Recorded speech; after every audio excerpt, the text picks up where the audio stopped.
guys, Bodex here, and I want to welcome you to another exciting episode on Talks with Bodex. And today, guess the person that we have in the studio, an elder brother, a supportive system. When you're looking for somebody that you can always disturb in the middle of the night, you need to call him. But I am not sending you to him. Ladies and gentlemen, welcome MD ThisDay Newspaper, Mr. Eniola Bello. Thank you, Bodex. Hi, boss. Excited to be here. Are you really happy to be here? Oh, absolutely. Are you really happy? Absolutely. All right, guys. They also call him NB. So I'd like to start our conversation around that. Boss, how did you come about NB? Basically, NB is just represents my name. Eniola, Eni from Eniola. When I was growing up, when I was in school, most of my friends used to call me Eni. Okay. And when I had the opportunity to start a column in ThisDay, okay, I didn't want to use my full name. I just wanted a pen name.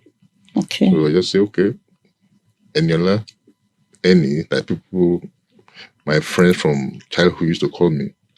Okay, let me add B to it for Bello. Oh, for Bello. Oh, wow. Okay. So I started use NB and it's stuck.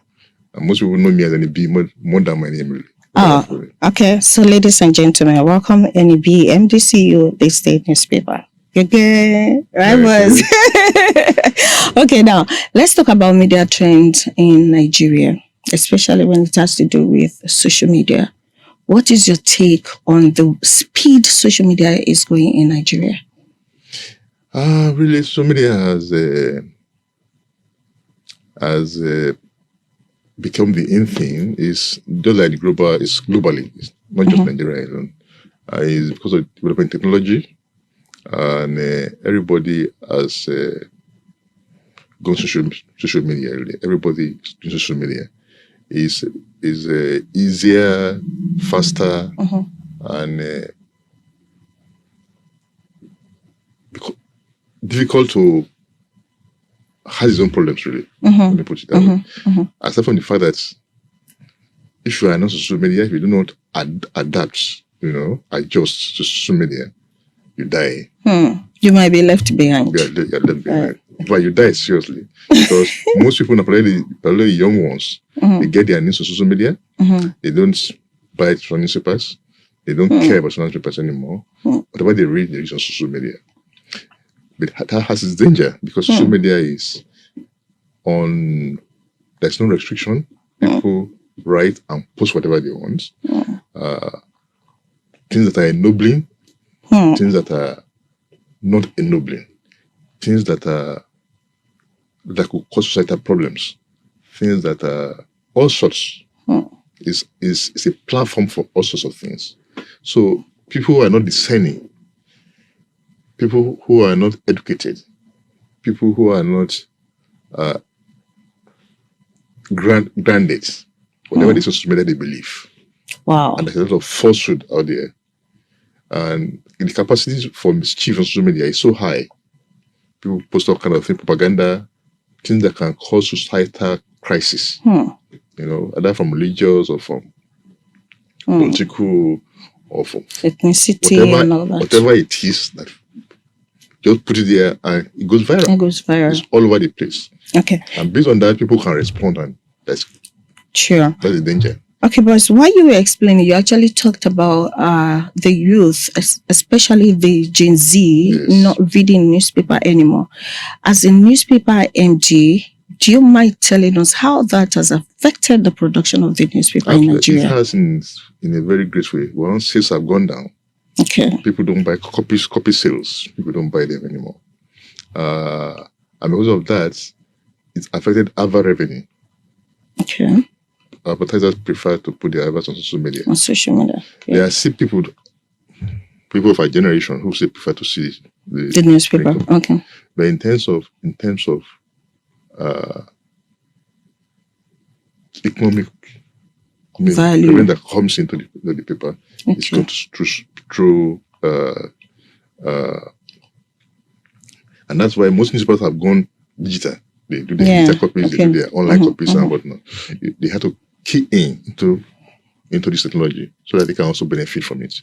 Okay. But the problem for the youth is that most of them are not grounded on what is happening. Grounded. Great. Because they don't read. They don't do research. They don't do research. They don't read. They don't care about what is out there. If you ask, if you take a view, I remember during our own when we were growing up, we used to read all the newspapers. Even as students, we used to buy newspapers. Yeah. And when you don't have money to buy it because of your...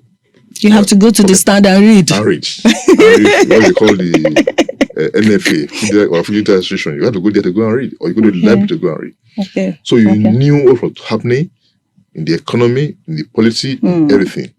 You have a greater idea of what was happening in the country. But today, you don't care. Wow. They don't know what is happening. They cannot engage. And that's why when you put anything on social media, rather than engage you on the issues, the deviate. Okay. There's some uses. Okay. The cause and abuse and say all sorts of things. So the issues are left out because they don't even know those issues.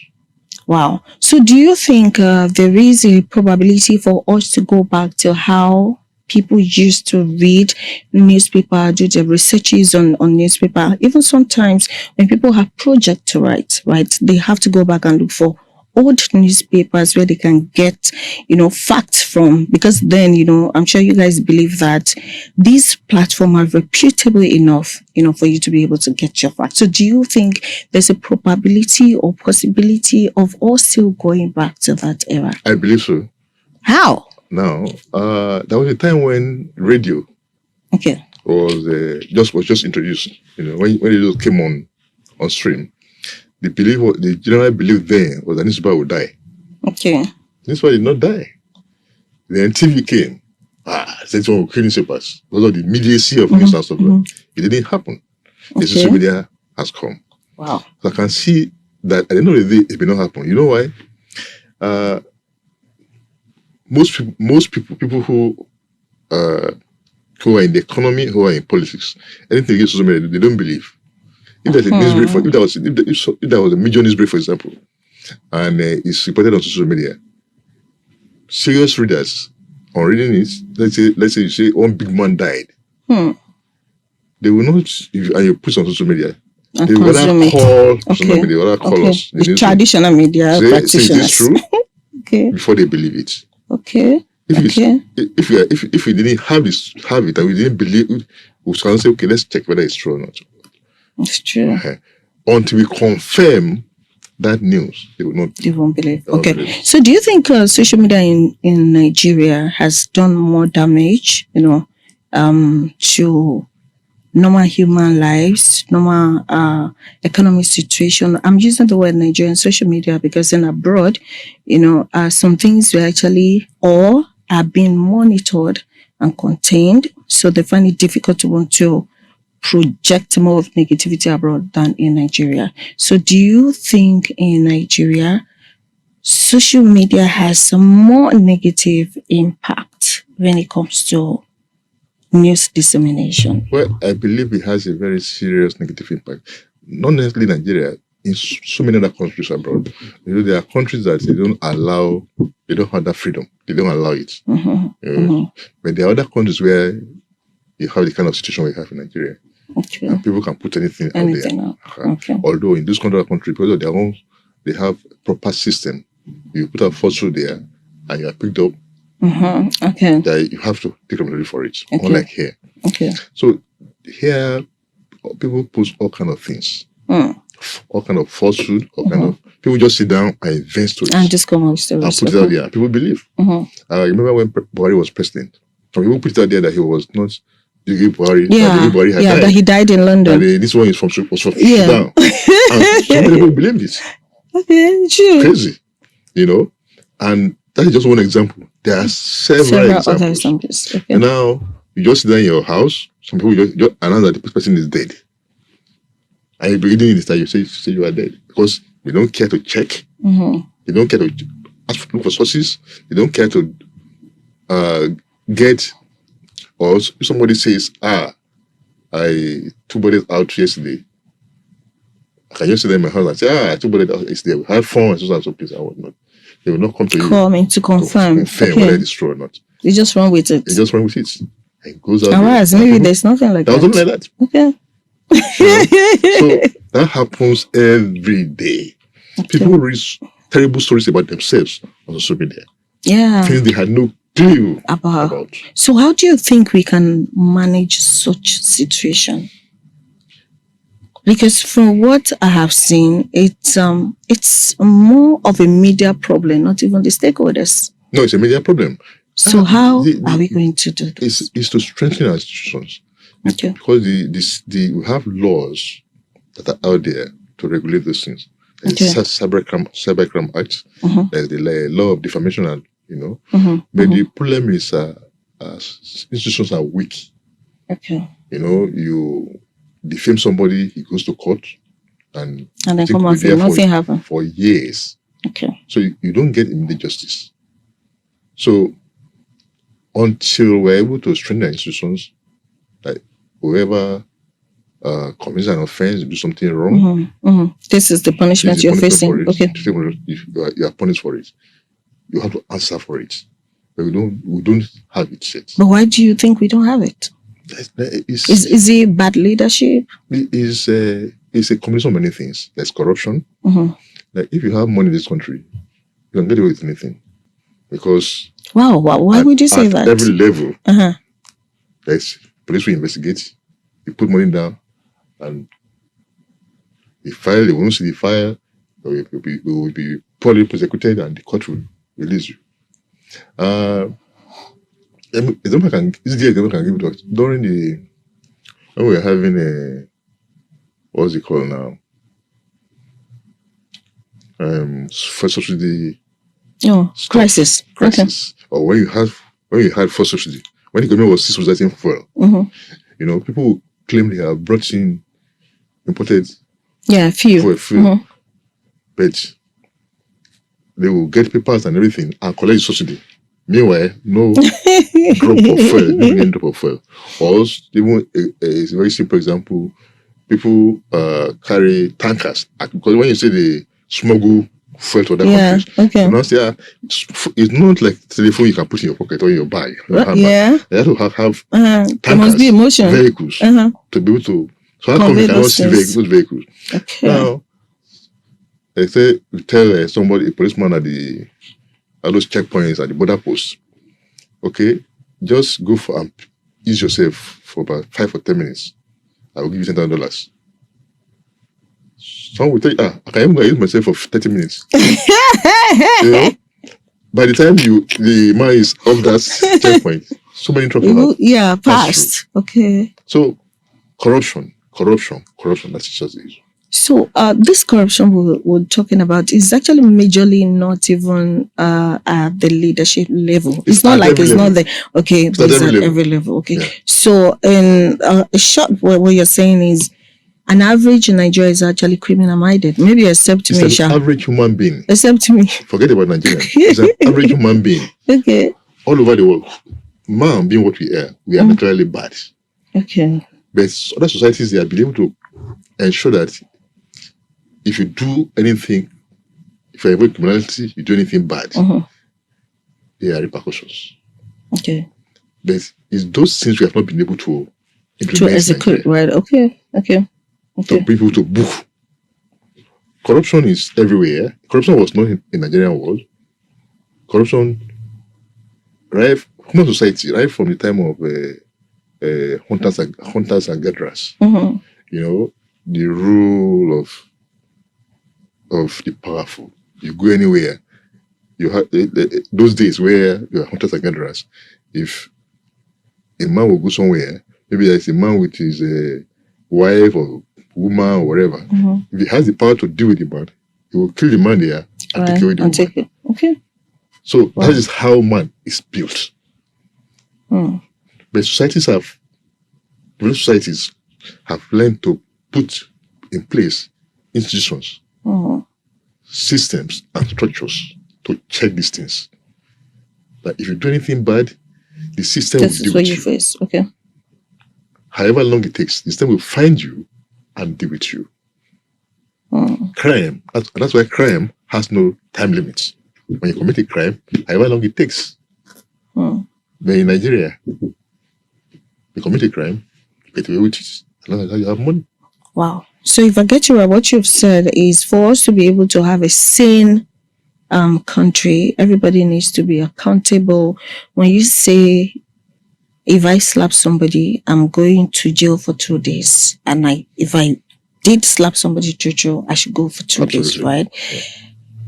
It becomes a problem when I don't go for that 2 days. So it means I can actually slap anybody I want to slap and get away with it. Exactly. So media industry is still the major problem. So what other things do you think we can do as media practitioners to be able to ease our stakeholders? Because these people are really getting agitated, they're getting angry that at least when you hear something about someone, aside not having access to be able to, to ask them to confirm, you should be able to also put the person in your shoes that if this story was about you, would you like to publish about yourself? So is there any other thing we can do? Well, it's a difficult one. Let me put it this way. The problem with the media is we have one, perhaps the media is the only industry where people who don't have the training, where everybody's an expert. Okay. People who don't have the training just jump in. I even try to teach people who are trained.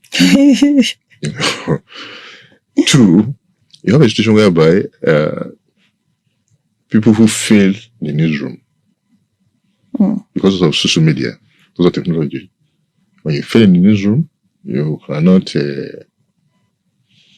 there's no progressive growth because you are not a good reporter. You just go and buy a phone and put data. Put data.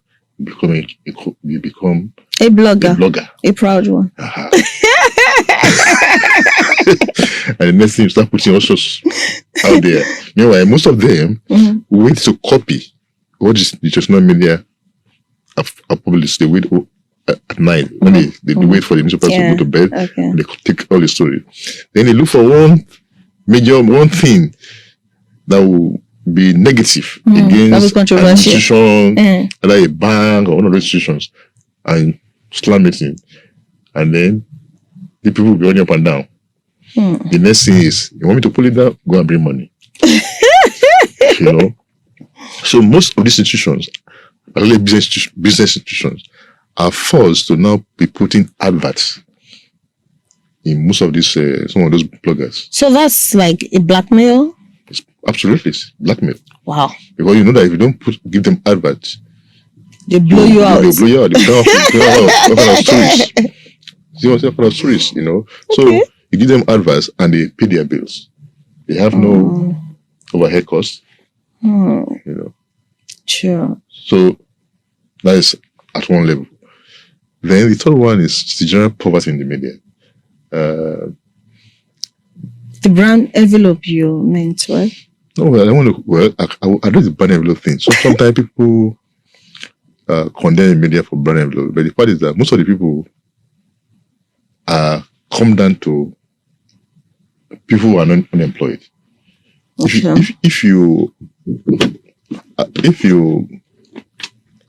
in some states, particularly states that are not outside of Lagos, let's take Lagos out of it because Lagos is media headquarters. Media hub. So go to all those distant states, all those inner states. If you saw the number of media representing media houses, people representing media houses, reporters in media houses, you don't wonder where are those media houses. Okay. So people just come during the days of people who are separating. Now people don't print anymore. So they're bloggers and all those things. They don't do the right kind of things that governors will not like and do. So they put them on their payroll, whatever it is. And some people are just unemployed. They don't have a job. So you can claim to be a media person. So when you see them scrambling on we go to one of those events and you see people scrambling for brand envelope. Most of them are not. Some of them are not journalists. So it's that thing that is there. People who are unemployed, just go there and see them summing for brand envelope, and then people who who have described as, how they're not strong in newsroom, and then the next thing come bloggers out. But I've seen a situation whereby even reputable online platforms also carried fake news. So where is that coming from? Where's the mistake coming from? You see? Because if you are saying that some people are not trained, while the other ones are trained, these are also trained people that are carrying fake news. So are they also on their payroll? In every, just like it, not like any human being or in every organization, sometimes there are mistakes. It could happen. It's a genuine mistake. And when it's a genuine mistake, even traditional newspaper, sometimes we make genuine mistakes. And it's globally. That what you carry may not necessarily the truth. Or there should be some error. But when there is, you apologize, you make corrections, or you carry a retraction or an apology or whatever the person concerned wanted. So that it wasn't deliberate. But that is what I can say about those. If it's a proper genuine mistake, except that there are those who deliberately plan those things. They just don't care to do their homework. You get no balance, no getting the other side of the story. Whatever you hear, just go publish. You put it. They call it citizen journalism. So the onus on you to prove that I'm not telling that what I publish is not true. They leave it to the person concerned. That was not how. That is not traditional journalism. Traditional journalism is to get all sides to a story before you publish. Okay. So, as a media practitioner who has actually been in this line for so many years, if you are supposed to come up with a strategy that will support the stakeholders from media abuse, what would that be? Well, the quickest one for me is openness.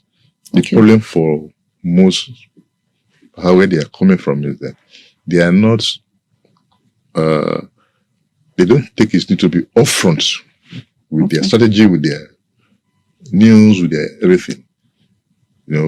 Everything is built around secrecy, and perhaps because of the corruption in our society. You don't want people to know what you are doing. If you are upfront, there will be no need for all those things. And that's why social media has made it very good with what is it called? X, with what is it called?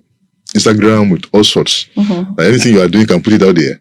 So you see most media houses, they follow CEOs of some of these companies or political leaders and other things, so that whatever you put out, you can take their names from there. But the perhaps because of power or because of whatever it is, where we're coming from, there is too much power built around the CEO. To access them, you cannot. It's always very difficult. So there should be flexibility. So access becomes a problem. Everything. Even to go to the office at that time, because at the time there was no telephone or whatever. So say the man is not on CV, or is in a meeting, or when there was phone, you call, he will not respond. A CEO wants his salt to make it all the key media practitioners, all the key that affects his core, the core interest of his company, to have their numbers or to have access, to be able to, so that whenever they want to reach him, they can reach him. Reach him. So access is actually the major problem in confirming or fact checking whatever you hear about someone. And I'm sure that's why most times at the end of the article, some people tend to put, we're writing we were unable, as at the time of publishing this news, we were unable to reach the person and all that. But does that not make it original? If they still want to arrest you, you will be arrested, No. See, the point is that if you prove that there was no Okay, that is genuine, that the news is true. Yeah, there was no malice. Okay. You know, Okay. just to prove there was no malice. If you try to reach somebody, that's just me, at least. Because sometimes some news cannot wait. Yeah, true. You have to. So but why can't you wait? Even if the man is not reachable, somebody in the organization should be able to speak have on behalf contact of with all the key stakeholders in media, so that whenever they want information, you can give it to them. Oh, you said because the news cannot wait. Why can't it wait? Is it because of clicks? No, because news is news. The news cannot wait, not because of clicks. Okay. It's the immediacy. Okay. News is news. If you say somebody died, then if you didn't report it, some other person will report it. Okay. And then if you missed it, that is not good for you. Yeah, you missed the opportunity being the breaker, right? the pride of any media practitioner or media house really is, what news did I break? You know, what news did I break? What news did I break? How many times did I have exclusive stories that my competitors didn't have? Yeah. You know. Sure. Okay, boss, let's deviate a little bit. It's still media talks, but I want to kind of take it into politics now. Going by what is happening between Wike and Fubara, do you think media has also not been helpful in disseminating the news between these two people? I didn't see that being the problem. Media is not the problem, right? So you're able to tell me, break it down exactly how media will be helpful. Okay. To politicians, they are playing politics. Both of them are playing politics. That's the nature of the game. So what do you have to say about Wike and the way he goes about his things? Is this still politics? It's still, look, you talk about Wike. How is Fubara better than Wike? If people have a problem with Wike in terms of how he talks, and he wants to have control. See, it's the power game. Power game in any society is always a dangerous game. And you either know how to play it or you know how to play it. So you want power. It's dangerous, it's exciting, and it doesn't take what do they call it now? How you go about it it's an issue of, it's a matter of strategy. Okay. You know? Whatever you may say about Wike, the case has gone through so many things. Because at the end of the day, it's the people of Rivers that are affected. But both of them wanted power. But they wanted them to be in charge, to have control. So, if you complain about Wike, how about Fubara that demolished the House of Assembly? But do not forget that Fubara was like a godson to Wike. Wike was reading this person. I think he was the accountant. Wait, yes. Okay. When Wike picked Fubara as a candidate and pulled out all his stuff to make him governor, we were not there. And so where is the shift coming from? We didn't know the agreement. They just put you in power. Okay. You have to have an agreement. Okay. So now, if you breach that agreement, and then what was Wise's complaint? He said Fubara, all the people that were opposed to, when he was trying to make him governor, all the people that were opposed to him, all the people that were opposed to Wike when he was governor, Fubara moved to their camp. Okay. I wanted to take the structure of his own. Structure and give and take over the structure, and then so in other words, so Wike allow Fubara to do that, he will become a political nuisance. He will not be able to do anything in the state anymore. Oh, so all this is just for them to keep power to themselves. That's what I'm saying. It's about control. When you see, when you don't have control, because you also have ambition. Wike has ambition. He wanted to be president. He tried to be president last time. He lost at the party level. I'm sure he has in future he may still want to contest to be president. Okay. So when you don't have control of the position of your state, how do you want to be president? Okay. So it's all about power. So if Fubara was doing things to undermine him, what happened in Lagos, even with President Tinubu, when people removed the speaker? What was his anger that they removed the speaker without informing him? So to him, that was a coup. So how can I be the leader of the state the person is staying for several years, and now the president is going to remove the speaker without my knowledge. But some people also said he was aware. He was aware to the point in which people were unhappy. Okay, with and they brought Obasa. it to him. Okay. And he warned Obasa and cautioned him that, look, behave this and that. But at the point of removing him as speaker, he was not informed. Oh, okay. So if you do not inform me, and I tell you put my own input, then there's a problem. That for him was the issue. So it's about the end of the day, he doesn't want to lose control of the states. Okay. So even as the president, I see have a big control of his own state. The moment you lose that control, they can easily undermine you and you lose your whatever. Now you are there now, or in future you want to go for election. So the same thing with Wike. Wow. So it's about power. So neither if you have fine for with Wike, you also have fine for with Fubara. How did he play his own game? Did he play it well? But is it different from Wike? But from what we've discussed so far, I don't think we can still compare Lagos State to Rivers, because in Lagos, the reps, they were the one that came up to say, Otoge, like, we are tired. They actually did the transition themselves. It might be wrong, but these are people that told themselves that we do not want to oversight. We want this person. It's different from what is happening. How do you know that they were the one they sit on themselves? But they all came behind them, and everybody was hailing. They could have done that. Somebody could have instigated them. Okay, so power can change and people will move. And not that it has moved, they move back. You see, those things that so many things that goes on in the background that you never don't get to know. Somebody might have funded them, put money down. You don't just do that thing without some support from some powers. Okay. Really? Just like planning a coup. If you plan a coup during the military government, the person carrying the gun, or those people who decided, okay, we are changing this man, doesn't mean that there are no bodies of other people in the background who will never see their face or their hand. The funders. Put money down. Because those boys were using to go and shoot. Right. You had to put money down for them. You had to get arms. You had to so many things there.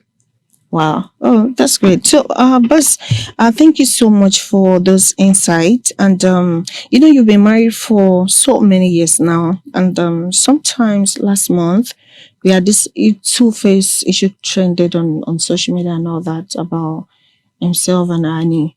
As a man, do you think Two-Face would have done the announcement better than how he did it? Do you think there was a better way he would have let us know that, hey, it's okay, I'm no longer I don't like dabbling into issues of relationship between husband and wife, or even between boyfriend and girlfriend. So you don't know where there's so you don't know where it pinches. Oh, it's not. No, but this is not about. It's not easy to judge. Talking about, I'm just talking about the way he announced. We are different individuals. Okay. Some for me, for example, I do not see why anybody. I do not believe relationship with a woman, either as girlfriend, boyfriend, or husband, wife, should be in public space. It's purely private. As for me, that's me. Two-Face is because he's a musician, perhaps he's a public figure. People are following their this thing. But even then, you can still take your matters of marriage off the social media. Okay. But the wife is also doing what do they call that program?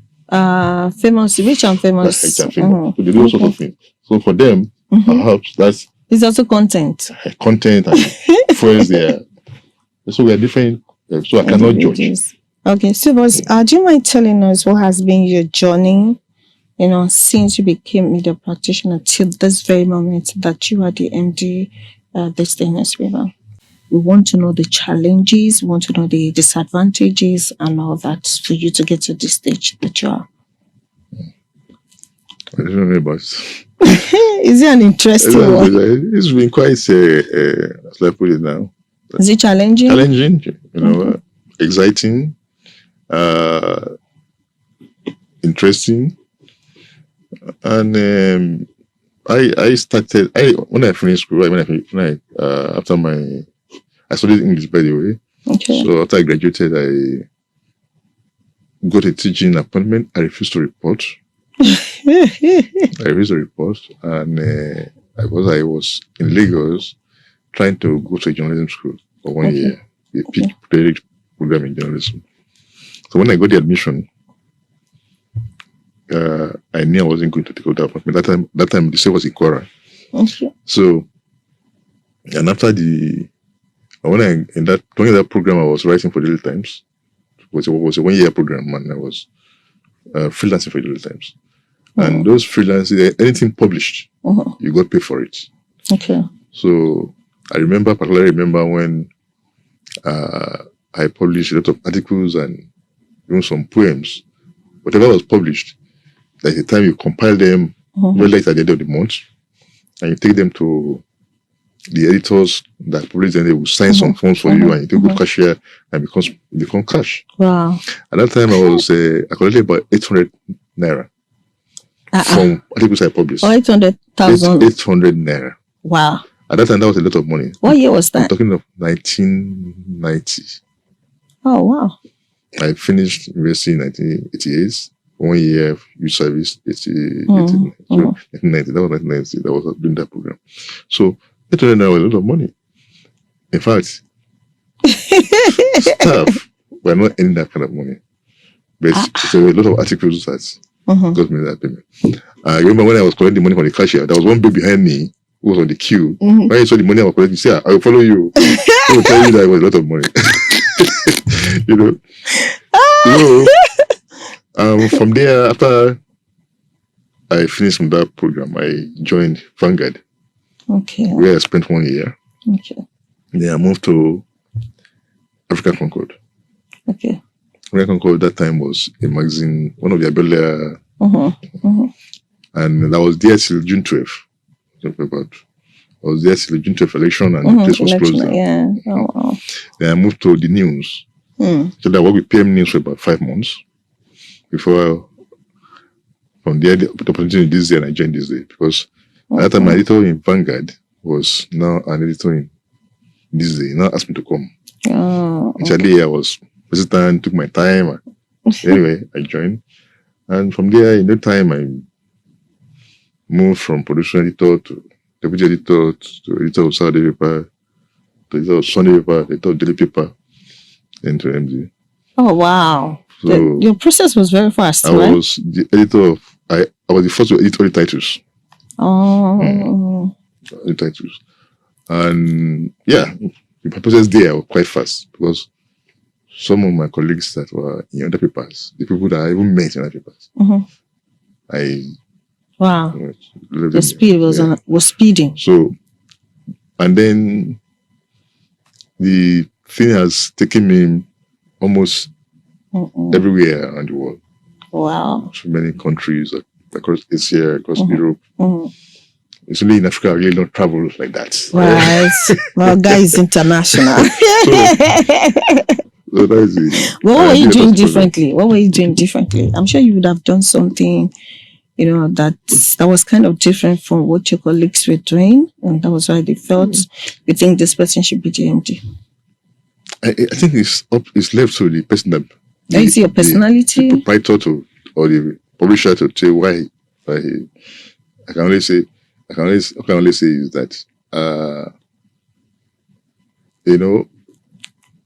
I don't want to be the one to assess myself. Right, okay, don't worry. Guys, we'll go assess our boss, then we'll put it on, on his interview. After we've gone to ask people, tell us about Mr. Eniola's, process in ThisDay. So, boss, going forward, do you think social media should be regulated in Nigeria? Going by the way we all post or see if we don't have conscience. You see, like I said, I believe we already have enough laws to deal with it. Cybercrime Act is there. Defamation law is there. Because the problem is that when you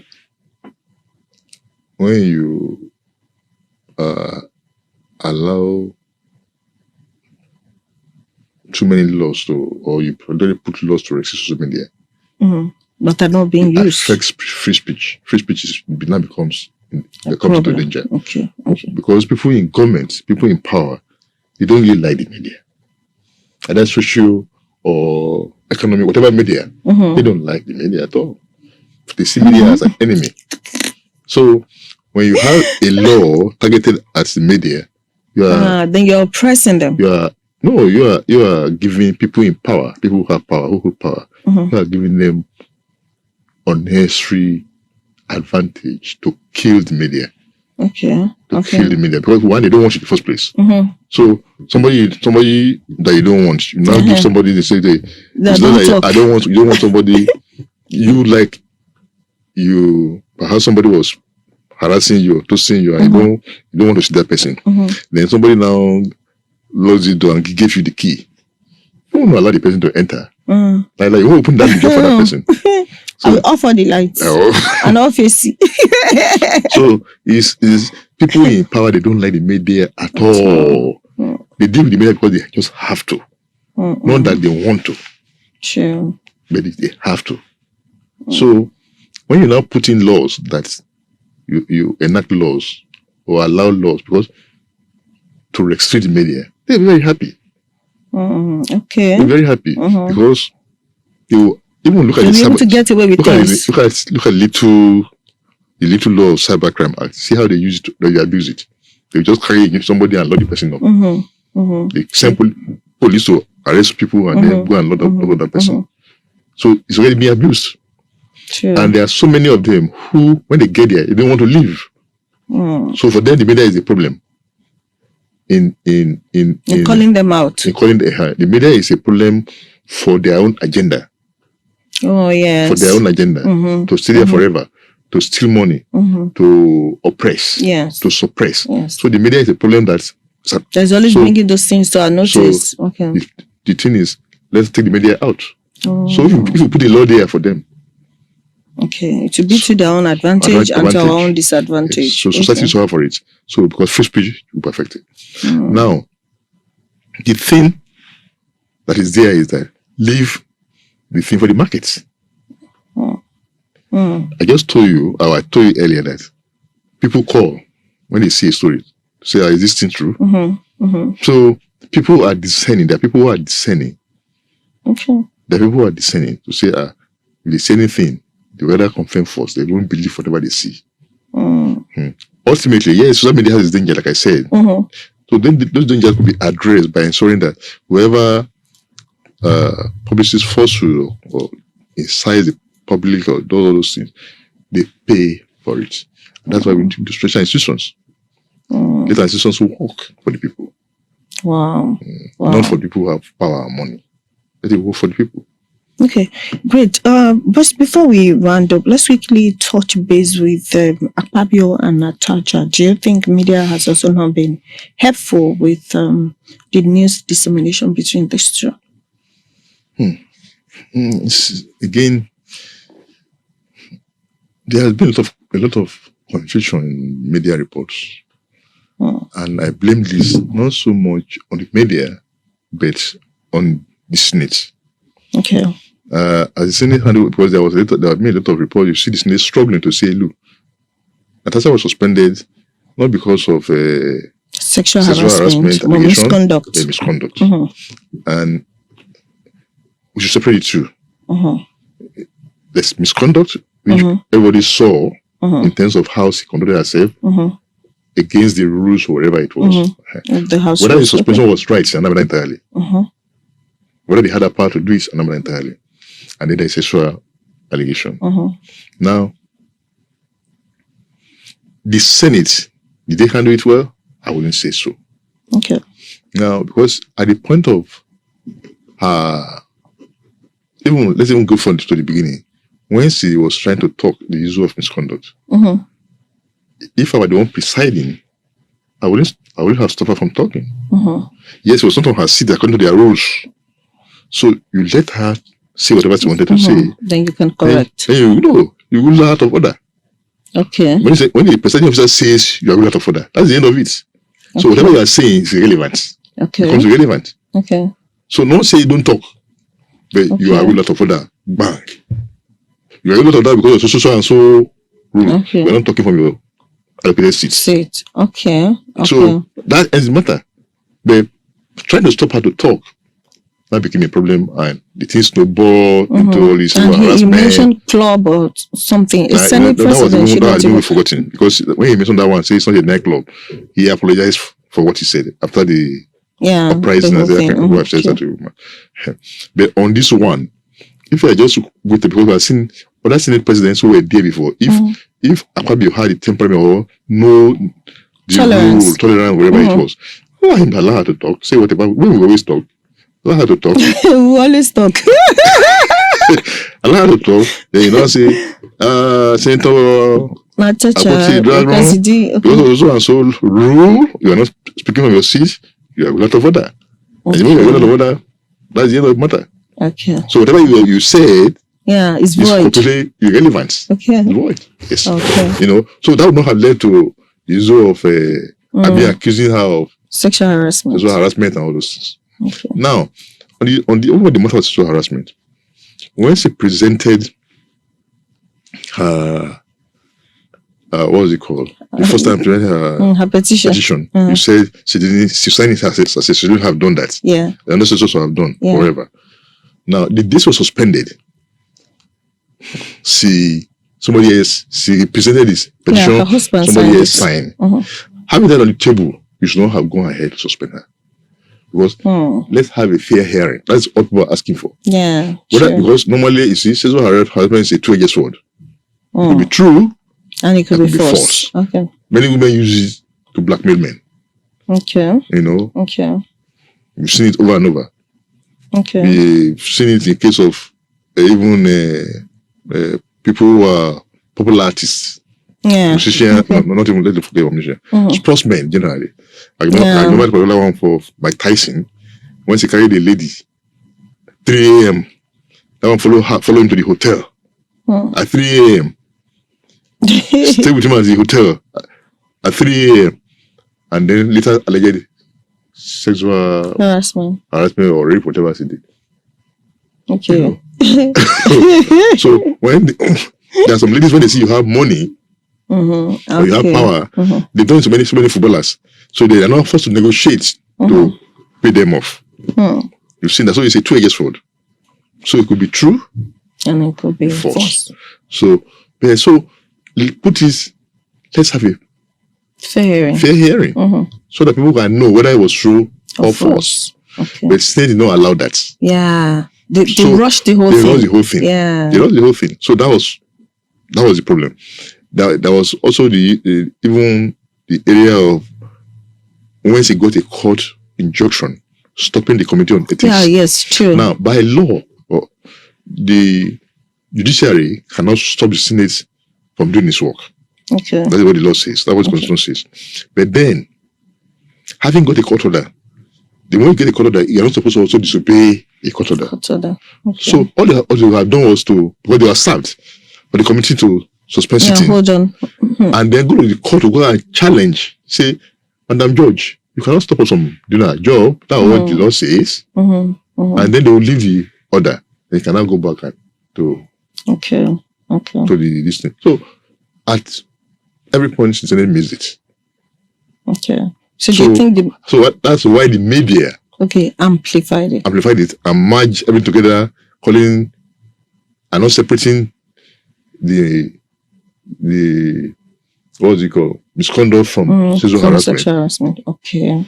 How else do you think the media would have helped out in this situation between Natasha and Akpabio, going by the virality of both of them?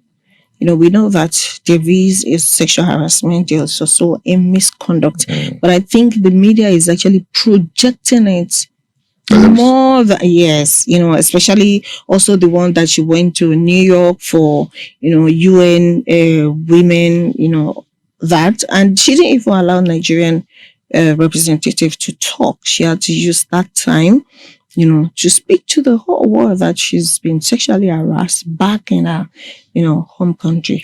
Same thing, media amplified it. I believe the media follows the news. So went to UN parliamentary this thing. That was media is new. That was news. I made that allegation right there, and she was giving time to talk. Okay. It's not as if she stopped Nigerian. She was given time to talk. As a Nigerian representative. No. She didn't go there as a Nigerian representative. I think she went as a. She even said it. She said, "I know I am here illegally. I am not supposed to be here." But I believe she was allowed. She has gone there to go and make complaint. She couldn't have been given that time if she didn't. She wasn't allowed. She must have told them, "Look, I've come to report so." So she was given that time. She apologized to the Honorable Fubara. She said, "Oh, I know, Honorable, you'll be angry now because this is not what I'm supposed to say, and this was supposed to be your time." No, the apology she made was that, look, do not think I've come here to embarrass Nigeria. Okay. That was essentially like I said. She must have told them, look, I'm coming here to report. Okay. If you are not invited, you don't even have access to the place in the first place. Because there will be an access tag. How are you going to get the tag from? You will not be able to enter. Okay. Something just badging and start making this, Okay, so what's the role of the media in the whole of this? Do you think we are overdoing it? No. Okay. Was it newsworthy events? That's to report. That's all. Okay. But like I did say, the Senate mishandled the matter from the beginning. At every point, and I gave the instances where they could have done it differently, and that's why everything now is coming together. Both the misconduct and the sexual harassment. They have been separated. They have not been put together, and that's why they are not winning. The Senate is losing the public war, the public perception, because of the way they handled it. Okay, so boss, we're gradually coming to an end of today's episode, and would like to hear from you what you have to say to the media industry. What's your advice to us, being a legend in this field? It's essentially to, one, improve our professionalism, hold our government accountable, and then ensure that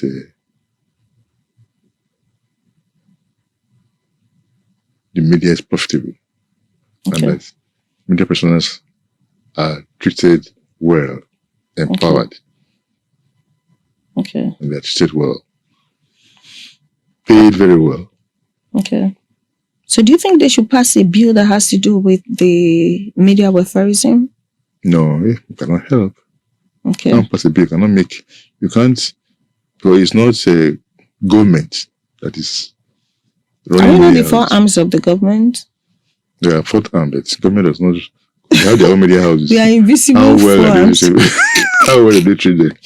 You cannot tell somebody, can any government make a law, say this is how much you should pay your staff? So you cannot pay the money that you don't have. Or even when you have the money, you can decide not to pay. This is what I'm going to pay and this and that. Oh, okay. Okay. So, boss, because of these issues, the differences we have between the media industry and the stakeholders, we came up with an initiative that's called Bodex Social Media Hangout. So basically what we do is we create consistent awareness on cyber stalking, cyber crime, cyber bully, fake news and all that. And we've done fantastically well, according to our own evaluation and all that. I'm sure you also know about the event. So is there anything you would like to say to us? Maybe you were really doing well, trying to bring media and stakeholders together for coexistence. And also, we also crowdsource experts to teach the use of social media for social good in self-development and also in nation building. Do you actually think that initiative is a good one? You're already doing the initiative. You've been on it for 5 years now. Yeah. So I believe it was a very, very good one. You are still doing it. But you have attended, so that's what we're asking now. Do you think it's a good thing that we are doing? At least it's also... I believe so, because I will give an example. We had a similar thing, not in the context you are doing it. Okay. I remember we had a meet in 2001 or thereabout. Okay. We had a ThisDay Nation tour. Okay. Where we took in the we hired a private jet and carried the editors on a tour of the country. Okay. Starting from the north. We were in Jos, we were in Kaduna, we were in Kano, and we were preparing to go to Maiduguri. In fact, we were on the way to Maiduguri when we had a plane crash with the editors. Luckily, nobody died. That was what stopped us. Thank God. We started from the north. I essentially was to meet the stakeholders, so that they were telling us what we were doing right and what we were not doing right. Okay. So it was, I think it's just a similar thing that you were talking about. Okay. And it was quite an interesting, well, everywhere we went to, we had conversation with them, and they would come and, you know, how we were treating, they were very, very bitter of how we didn't have respect for their customs, for their religion, you know. And for them, it was also an opportunity for them to meet their star, the people who are the stars, or who they love, they love their writings. So we saw all those things when we were that travel. We had a similar thing. So many stakeholders, you learn from what they will tell you what you are doing right and what you are doing wrong. What I'm saying is quite a good initiative, and it can only enrich your perspective and help you plan and strategize on what you need to do to please your audiences. All right, thank you, Buzz. All right, guys, we have come to the end of this particular episode with the MD CEO of ThisDay Newspaper, Mr. Eniola Bello. We are grateful to have him share his insight with us.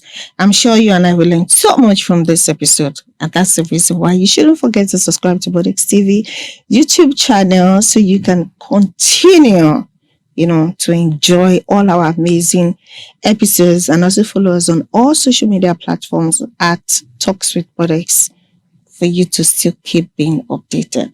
So, boss, we are happy to have you on this particular episode, and we want to tell you thank you so much for coming, and hopefully when we call you for another episode, you'll be able to turn up. Thank you, Bodex. It's been fun being here and having a conversation with you. And anytime, I'm always available, and love what you are doing here. And it's been an enlightening session. All right, guys, you've heard it from the horse's mouth. He said he loves it here. So you too tell me, why won't you be here? Thank you so much for joining us on this episode.